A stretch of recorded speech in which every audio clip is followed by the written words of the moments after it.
Cet endroit qui est le pied du Castel Vendôme où s'est baladé Jean-François Millet toute sa vie me tient particulièrement à cœur parce que je sais très bien que j'empruntais des sentiers que lui a empruntés aussi vu qu'il habitait à 500 mètres de là et qu'il l'a croqué au moins 500 fois.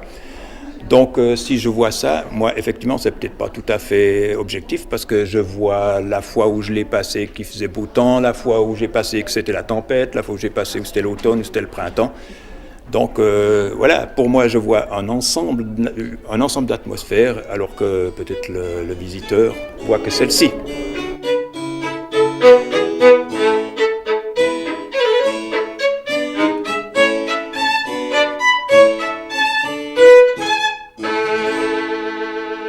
J'ai oscillé entre la peinture, entre la musique et d'autres choses, mais j'ai commencé à peindre à 8-10 ans, vu que j'avais fait une petite exposition à la coopérative de l'époque, j'avais je crois 11-12 ans. Et ensuite, à cause des études et autres, j'ai plutôt bifurqué sur la musique parallèlement. Ensuite, je suis parti à l'étranger où je faisais plus que de la musique, donc il y a eu une période un petit peu sèche pour la peinture. Et en rentrant, je me suis remis gentiment, plus ou moins, comme j'ai fait beaucoup d'autres travaux. Il y a aussi des périodes où j'ai quasiment plus rien fait, mais disons depuis une douzaine d'années, quinzaine d'années, je me suis remis sérieusement. Et maintenant, vu que j'ai plus de temps, je peux m'y adonner joyeusement et toutes les périodes de l'année.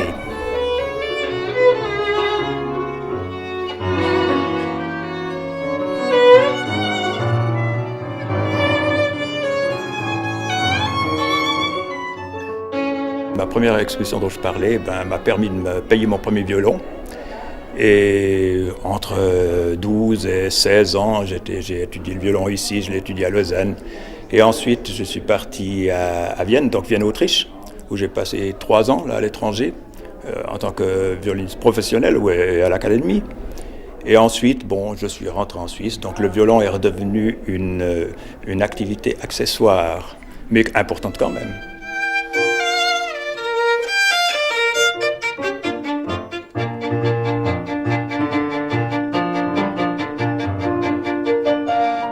J'ai toujours eu une affinité particulière pour les lieux humides, pour les endroits de la région ici bien connus comme Praraudet ou les bords de l'Orbe ailleurs, ou l'embouchure de l'Orbe dans le lac, ou les étangs ou les marais. Et plus loin d'ici, bien sûr, j'ai aussi hanté quelques régions comme le Cher, comme la Loire, et surtout des régions bord de mer, également humides comme le Bocage normand en Normandie. Un endroit où j'ai fait des voyages et des voyages, où je connais la côte de la Hague aussi bien que le Rizou. Et à part ça, bien sûr, je suis aussi attiré par le sud, par la Provence, par le plateau d'Albion, par le plateau d'Aubrac, par le Valençol, avec quelques escapades en Corse ou ailleurs ou à Venise.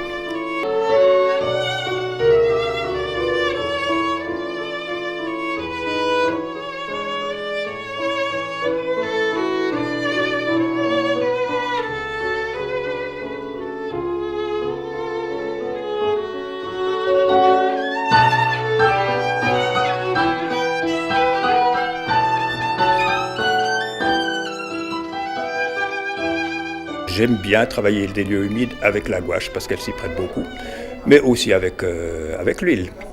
Alors l'huile, je la traite aussi avec une couche importante. C'est jamais, par contre, on me pose souvent la question, on me dit oui, mais tu travailles à la spatule? Non, en fait, je donne jamais un coup de spatule, mais je la travaille en couche importante où on voit le coup de pinceau, où on voit le relief qui me plaît. J'aime ça. Comme j'aime la gouache couvrante, j'aime que l'huile ait un reflet.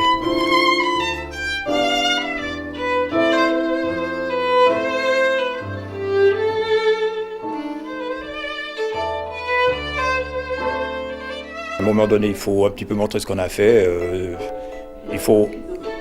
C'est pas forcément pour faire de la place, mais disons, c'est quand même un petit peu dommage que tout reste dans des placards. Donc, je me suis décidé de les remontrer une fois en sortant un choix, semble-t-il, qui me paraît représentatif de ce que j'ai fait ces 3-4 dernières années.